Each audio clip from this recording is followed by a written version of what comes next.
Now, as Mr. Carter from Georgia, I owe Mr. Carter a couple of extra minutes from a prior hearing when he was cut off. So I'm going to recognize you for 7 minutes. If you don't want to take them all, we can roll them over to another time. But Mr. Carter's recognized.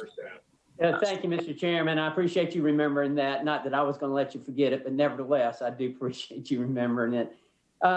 Thank you, Ms. Young, for being here today and for answering these questions. I've got quite a few questions. In fact, it's hard for me to decide which ones to ask, but I'll start by asking you, in your testimony, you said the budget makes growth-enhancing investments that we need right now. And it predicts high growth while we're pumping, the federal government is pumping trillions and trillions of dollars into the economy, but it assumes that the economy will only grow at just under 2% per year for most of the decade. And despite all that funding, or all that spending, I should say, your projects, your projections show the GDP growing to nearly the same as in the CBO's baseline projections. And my question is, why won't these massive growth-enhancing investments, as you put them, continue long-term economic growth? I mean, why are you predicting this only going to be short-lived like this? Congressman Carter, you probably heard me speak to the ranking member about this. The economic assumptions were built in February. We certainly expect updates, and that's why we have the mid-session review to do exactly that. And we've outperformed even our the current year growth. The first year we have a 5% number. OECD and others believe the economic growth, thanks to our robust vaccine rollout, will be closer to 6.5%. So that is something developed in February that we thankfully this country is coming out of the pandemic even better than we assumed in February. Why is this telling us? Is this budget telling us that all the unprecedented spending that we've seen, that with the pandemic and everything else, that it's not going to pay off in the future, or do you feel like it's going to pay off? Oh, certainly with the American Rescue Plan, it is more than paid off, not only in our economic assumptions, but the number of people we've seen hospitalized and alive after this virus. So we have turned the corner thanks to the rescue plan and the spending in that plan. What the Jobs and Families Plan does is hopes to set us on a path for a better future. So we're in a better place than even before the pandemic.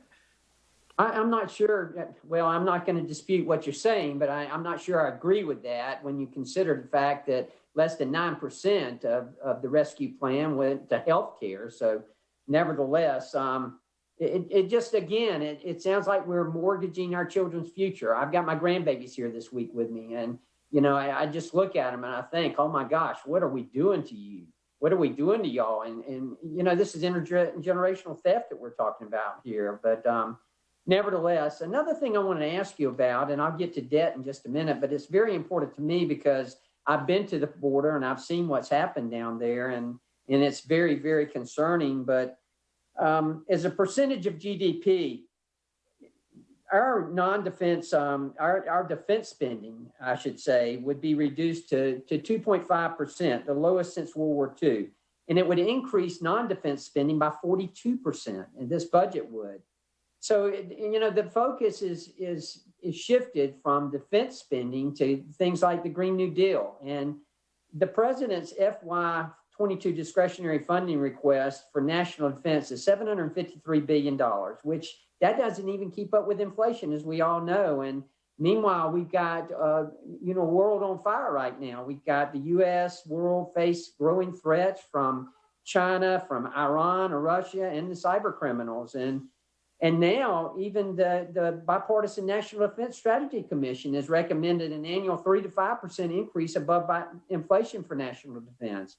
Why is the administration ignoring this? Why are they ignoring the growing threats to our country and the world, as well as the recommendations of our national defense professionals? Thank you, Congressman. One, I think we have to assume not just inflation growth, but a retooling. Department of Defense has to take the responsibility to make sure we are not purchasing outdated equipment that does not focus us in the right place to future adversaries. That's one. And two, remind everyone that on this non-defense side that's growing, we also have serious security spending. like Homeland Security, like Department of Justice, like our USAID and State Department. So, you know, I appreciate the split between defense and non-defense, but we certainly do have significant security funding in this non-defense side that is growing. Does the administration not think that these are credible threats that we're seeing, that the U.S. should be conceding its world leadership role? We think at $753 billion, we have the tools available to make sure that we can counter China and any other adversary, but we also think we have to have a diplomatic budget that keeps up with a complex and changing world, and that's what you see here. Ms. Young, let me ask you, unlike our president and our vice president, I've been to the border, and I've been to the border recently, and I've seen the humanitarian crisis and national security crisis that we have down there. In fact, I would venture to say it's more than a crisis, it's a disaster. But nevertheless, the president's budget called for a freeze on funding for the Department of Homeland Security for fiscal year 22. Why is that when we know what's going on at the southern border?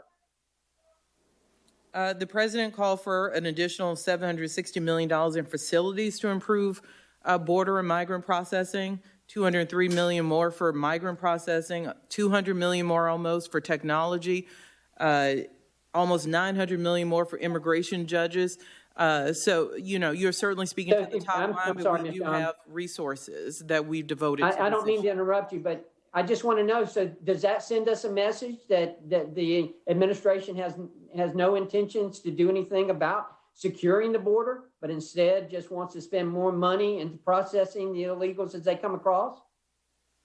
With processing comes the ability, if asylum is not proven, that people are returned. So you absolutely need an asylum system. It's the law of the land that we have to process people with credible fear seeking asylum. We cannot violate the law in that way. So you must have these pieces to ensure that there's an orderly processing, which does turn some people back to their country of origin.